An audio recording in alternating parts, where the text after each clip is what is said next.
Commençons par redéfinir ce qui constitue un échec ou une réussite dans l'acte anesthésique. Acte qui, je le rappelle, va débuter la majorité de nos soins et entraîner ou pas une vraie relation de confiance avec le patient.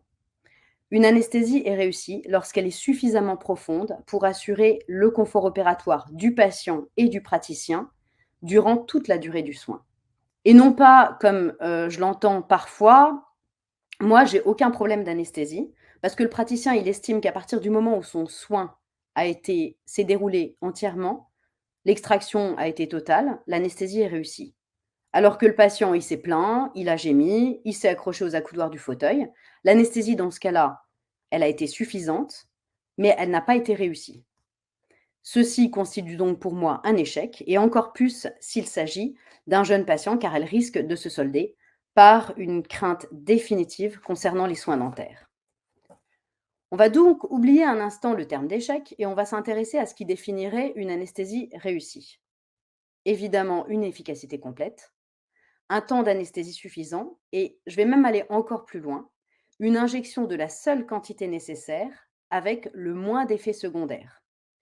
Et là, on pense au confort de notre patient qui, non content de vivre un soin totalement indolore, va pouvoir quitter le cabinet en étant le moins handicapé possible durant les prochaines heures.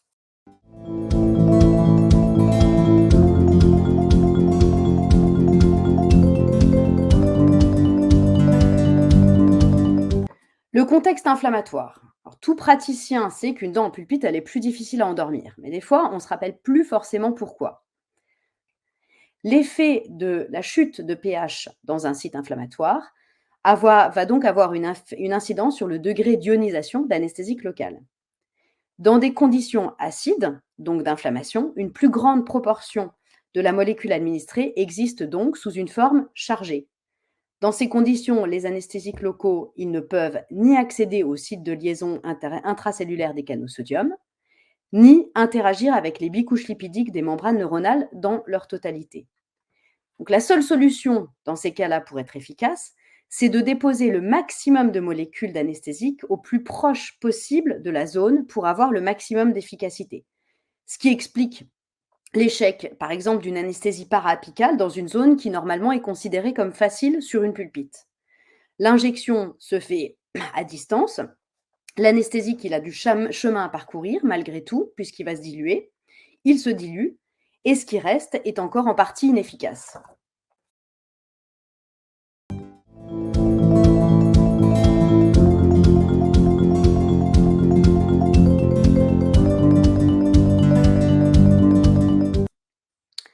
L'acidose inflammatoire, avant même d'avoir un effet sur l'anesthésique locale, elle entraîne aussi des changements physiopathologiques au niveau des tissus concernés. Il y a aussi une altération des nocicepteurs, une réduction de la sensibilité des cibles anesthésiques et enfin la sensibilisation nerveuse centrale, qu'on a tous connue avec des patients qui arrivaient douloureux et on a l'impression qu'ils sont sensibles d'à peu près tout leur corps. Les 3 premiers mécanismes présents dans la région inflammatoire, ils peuvent expliquer les échecs lors d'infiltrations locales hors intraosseuse, évidemment. Le mécanisme de sensibilisation nerveuse centrale, lui, permettrait pour sa part d'expliquer, entre autres, l'échec des blocs locaux régionaux.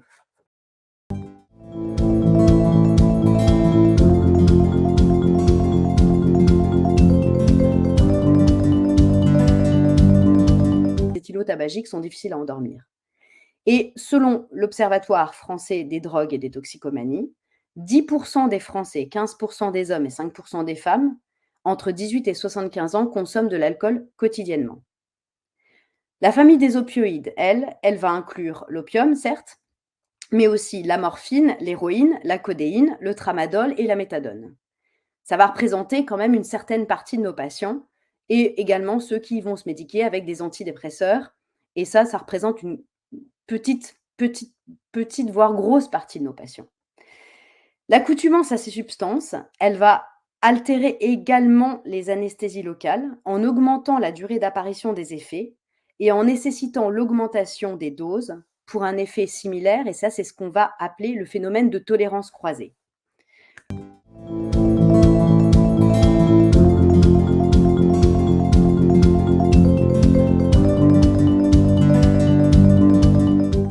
Le consensus, il est clair, pour être indolore et efficace, il va falloir injecter au maximum 1 millilitre de solution anesthésique en 1 minute.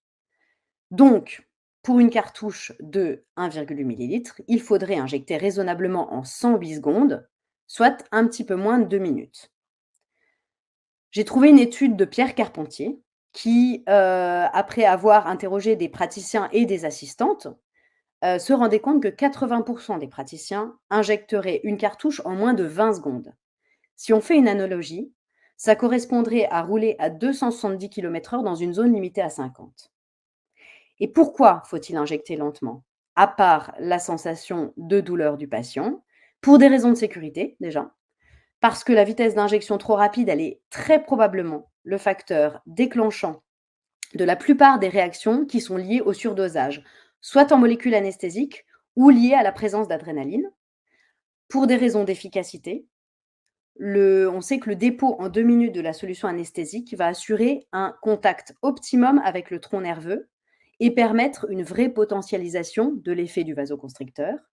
Et pour des raisons de confort du patient, puisqu'on sait que le pH d'une cartouche est acide, aux alentours de 3,5, on est dans un contexte, on va délivrer en fait une solution acide dans le corps.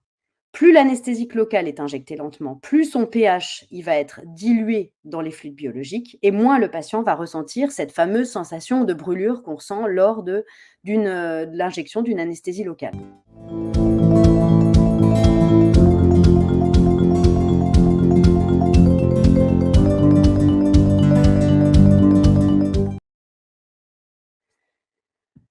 Injecter très vite une grande quantité d'anesthésique, donc c'est une mauvaise idée. Aussi à cause d'un phénomène qu'on connaît intuitivement, mais dont on ne connaît pas forcément le nom ou qu'on nomme assez peu, c'est ce qui s'appelle la tachyphylaxie. D'après le Larousse médical, c'est un phénomène de tolérance rapide de l'organisme vis-à-vis d'un médicament dont l'efficacité décroît au fur et à mesure des prises, obligeant à augmenter les doses. Celle-ci peut être observée au cours d'une même séance de soins lors d'injections répétées d'un anesthésique local. Je suis sûre que vous avez déjà fait l'expérience d'une anesthésie qui prenait pas ou peu.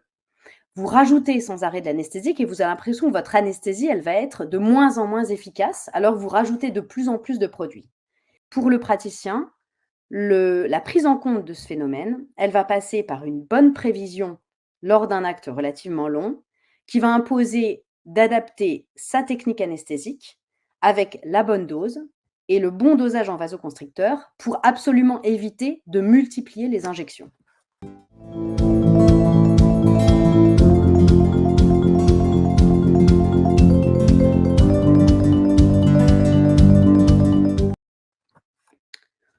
Un autre phénomène à prendre en compte dans un risque d'échec anesthésique, c'est la déflexion de l'aiguille dans les tissus mous. Lorsque la distance entre le point de pénétration et celui d'injection, il est important. Là où on va faire le plus de trajets, il y a le plus de chances d'avoir une déflexion de l'aiguille, par exemple lors de techniques loco-régionales. La déflexion, elle est d'autant plus importante que l'aiguille est longue et son diamètre petit. C'est pour cela, entre autres, que les aiguilles 25G, qui sont plus épaisses, vont être préconisées lors d'anesthésie tronculaire.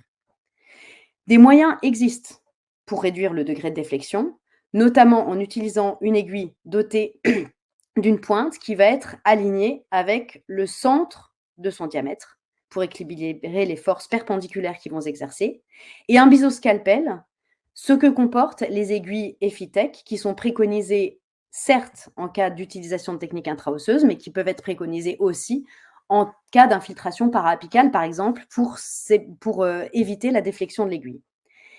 Évidemment, avec la technique intraosseuse, la déflexion, elle n'est plus un problème puisqu'on va se trouver dans un tissu dense.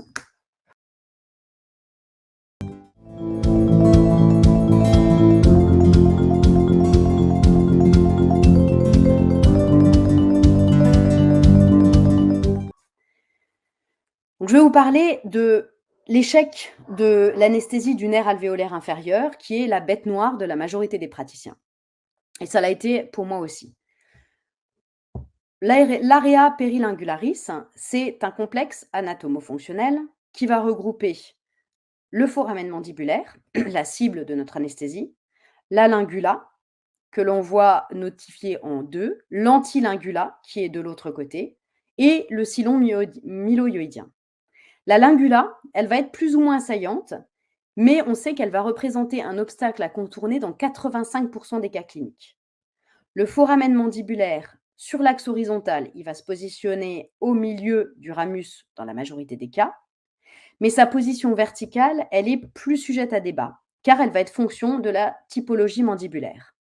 Typiquement, une mandibule de type rotation intérieure, ça c'est une branche large et un angle goniaque fermé, elle présenterait un foramen mandibulaire bas.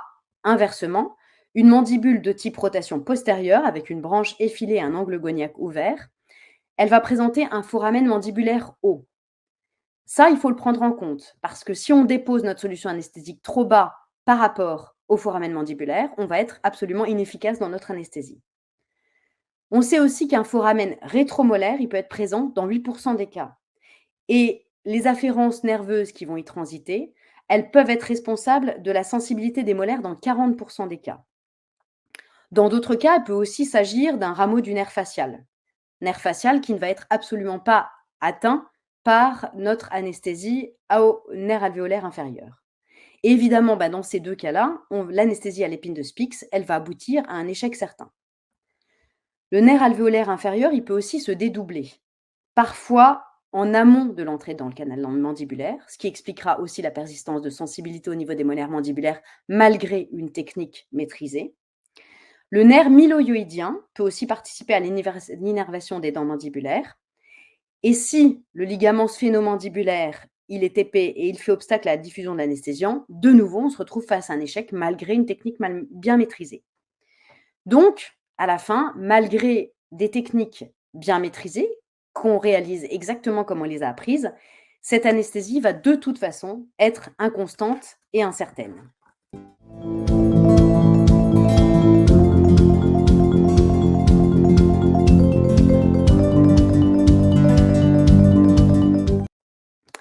D'autres variations anatomiques qui peuvent intervenir dans l'échec d'anesthésie que l'on va considérer parfois comme immanquables, par exemple au niveau d'une parapicale sur une cisse du haut, un volume sinusien trop développé, il va empêcher la diffusion de l'anesthésique jusqu'aux racines palatines des molaires maxillaires.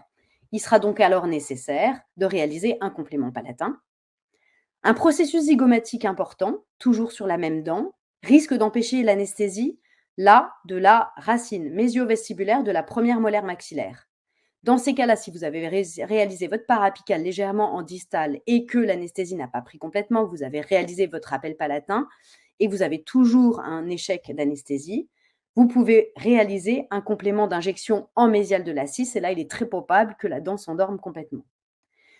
On peut aussi rencontrer des innervations croisées. Alors là, c'est particulièrement au niveau des incisives maxillaires et mandibulaires. Et ces innervations croisées vont expliquer l'échec d'une parapicale qui nous paraît simple au départ.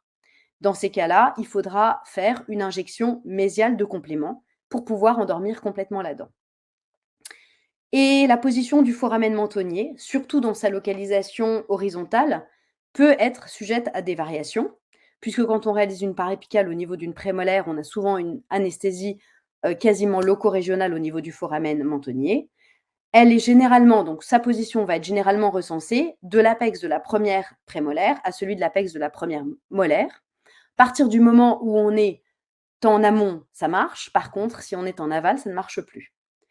Et on peut aussi rencontrer des foramen mentonniers doubles. Et donc là, de nouveau, un complément distal et un complément mésial.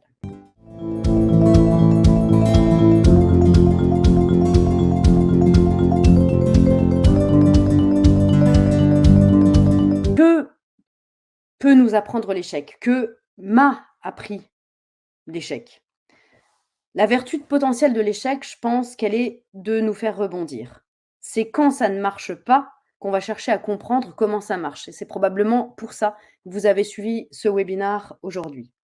L'échec, il peut aider à nous renforcer nos qualités de courage et d'humilité. Cette dernière vertu, faisant parfois cruellement défaut, malheureusement au sein de nos professions.